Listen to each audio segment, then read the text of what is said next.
Welcome back to Hoosier Hardware, and today we're taking a look at this USB and XLR microphone.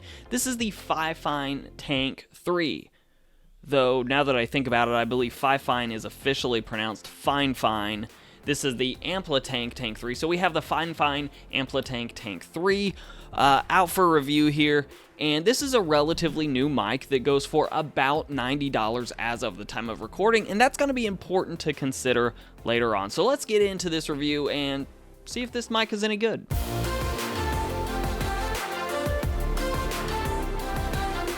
So first, let's talk about what's in the box, what's the physical build of this mic. So in the box, you get the microphone along with its half yoke and nothing else. There's no shock mount, there's no stand or anything like this, there's no boom arm, you just get the microphone. It also does come with this cable, which is USB-C to USB-A. It's about 8.5 feet long by my measurement. It is Type A to Type C though, and that's kind of an important distinction because I would have loved to have seen like a Type A to Type C adapter in a world where many laptops at this point have no USB-A whatsoever. It would have been nice to see them sort of accommodating for both desktop uses as well as laptop uses. Now the physical build of this thing is really solid. It's a tank. That's probably why it's the Tank 3. It's a very hefty build.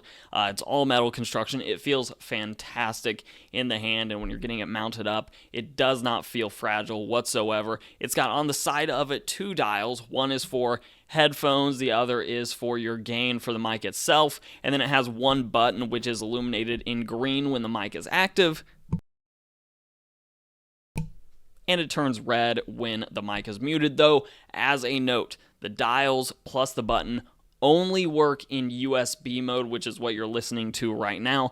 They do not affect the XLR recording of this whatsoever. So if you're running USB and XLR at the same time, which you can do, if you mute the mic, just understand it remains active as an XLR output. So if you're trying to mute both, that XLR output has to be muted with your mixer or whatever interface you're using.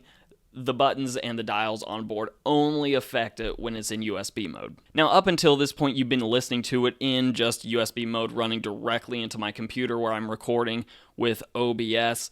Now, one of the things I did want to test while I have it here is plosive rejection, which, for those of you that don't know, plosives are just when you sort of pop that air into a microphone. Now, good mic technique is to sort of have it just offset a little bit, and that mitigates most plosives in most mics, but that's not always a realistic scenario, so just to see, please limit plosives as much as possible. So, and again, when you offset it sort of like I have it right now, sort of at a 45-degree angle, please limit plosives as much as possible. So, in my experience with this mic so far, plosive rejection is pretty good, especially for a mic that does not come with a windscreen at all. But if you find it being a problem, it's not an odd size. It's actually quite easy to just grab any old random windscreen that you may have laying around and to give it a bit of a clown nose. And now we can go, please limit plosives as much as possible.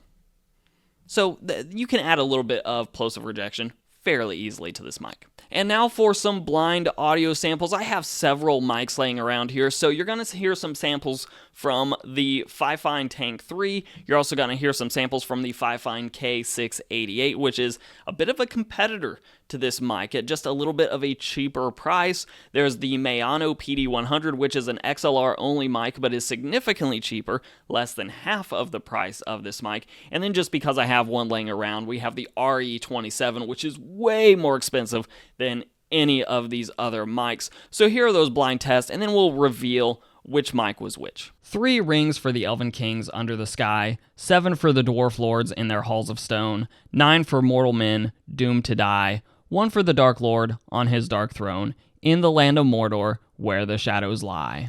3 rings for the Elven Kings under the sky, 7 for the Dwarf Lords in their halls of stone, 9 for the mortal men doomed to die, 1 for the Dark Lord on his dark throne, in the land of Mordor where the shadows lie. 3 rings for the Elven Kings under the sky, 7 for the dwarf lords in their halls of stone, 9 for mortal men doomed to die, 1 for the Dark Lord on his dark throne, in the land of Mordor, where the shadows lie. 3 rings for the elven kings under the sky, 7 for the dwarf lords in their halls of stone, 9 for mortal men doomed to die, 1 for the Dark Lord on his dark throne, in the land of Mordor, where the shadows lie. 3 rings for the elven kings under the sky, 7 for the dwarf lords in their halls of stone, 9 for mortal men doomed to die, 1 for the Dark Lord on his dark throne, in the land of Mordor, where the shadows lie.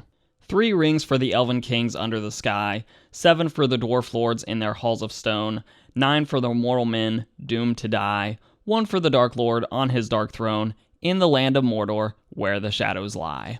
3 rings for the elven kings under the sky, 7 for the dwarf lords in their halls of stone, 9 for mortal men doomed to die, 1 for the Dark Lord on his dark throne, in the land of Mordor, where the shadows lie. 3 rings for the elven kings under the sky, 7 for the dwarf lords in their halls of stone, 9 for mortal men doomed to die, 1 for the Dark Lord on his dark throne, in the land of Mordor, where the shadows lie. And now that we've looked at some of the good things about this mic, its audio is pretty solid, especially if you're going with XLR, because there's no DSP with the USB mode, but if you're going XLR, of course, you can always use your mixer to switch up the signal however you want. And of course, even with running it directly into a computer, you can always use other plugins. You can always edit in post if you're not streaming live with this thing. You can do some things with the mic sound, even under USB mode. But going into XLR, especially if you have something like I have here, the Rodecaster Pro 2, you can do all kinds of things with the XLR signal to really tune it to your voice. Also worth noting, the headphone jack here is powerful enough to drive earbuds or low impedance headphones pretty well, though if you're working with very high impedance headphones or monitors, you're probably gonna want to use some sort of other system, or maybe look at different mics if that is super important for you to have that latency free audio out to monitor, because it's not going to be able to drive the high impedance stuff. But if you have just normal earbuds that you're plugging in, it's going to be just fine for that. Now, so far, I've actually liked this mic quite a bit. It has solid sound. It's at a very competitive price point. It has a good feature set. And now we get into the one thing that I really, really dislike about this mic. And it's possibly a deal breaker depending on your use case, and that is the handling noise is really, really bad. And maybe even I've been bumping the desk a little bit. You might have noticed it already. But just so you can tell, I'm going to tap the base of this little mic stand. And granted, this is about a worst case scenario when you're tapping the base of a very small mic stand. The base is metal. You have metal all the way up to the mic itself. So this does represent a bit of a worst case, but just lightly tapping here, you can kind of hear that resonance in the body of the mic. And what I found is the taps, when it's at the back of the mic, are really, really bad.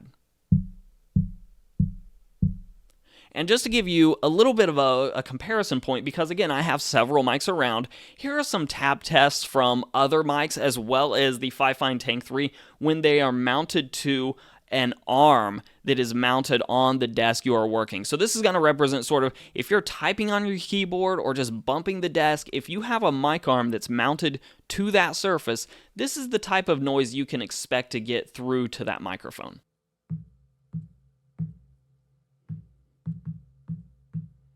Now, I'm not hitting that overly hard, but let's swap this mic out for a couple other mics that I have just to see what the difference is. So now we've swapped in the Mayano PD100. This mic goes for roughly $40-ish. So here's the same tap test.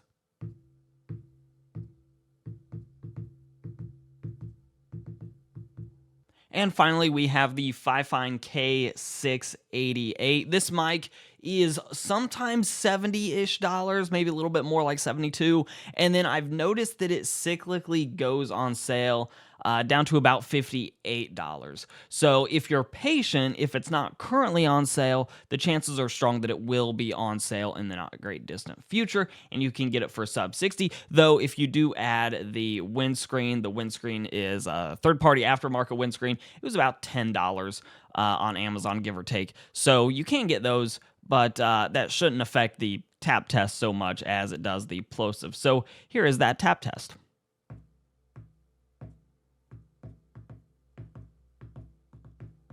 So let's bring this thing home. Is this mic right for you? The answer is basically it could be, and it should be on your short list of mics to consider, especially if you're in that sort of $80, $90 to $100 price point, and especially if you're in that circumstance where maybe you're starting and you're needing a USB mic right now, but in the future you might want to think about moving to an XLR interface of some sort because maybe you want to upgrade your audio even more and add a little bit more to the setup.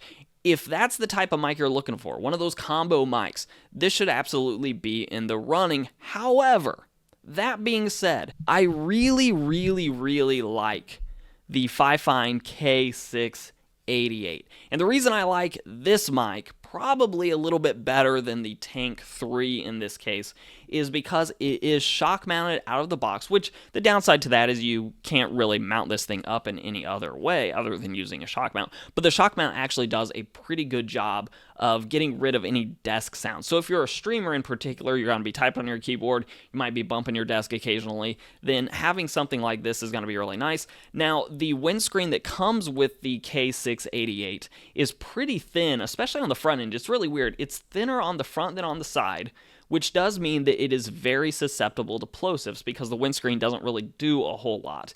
Now, with that said, this mic is really easy to mod with some very inexpensive things. For example, in my K688, I have a little piece of foam that I put just in front of the capsule inside of the little cage that goes around it there. So that's one little mod, and it can be any tiny piece of foam that you can fit in there to help with plosives a little bit. And then these aftermarket windscreens, which these ones on Amazon are like anywhere from $9 to $11 or $12. They're originally made for SM7Bs, but they fit this just fine.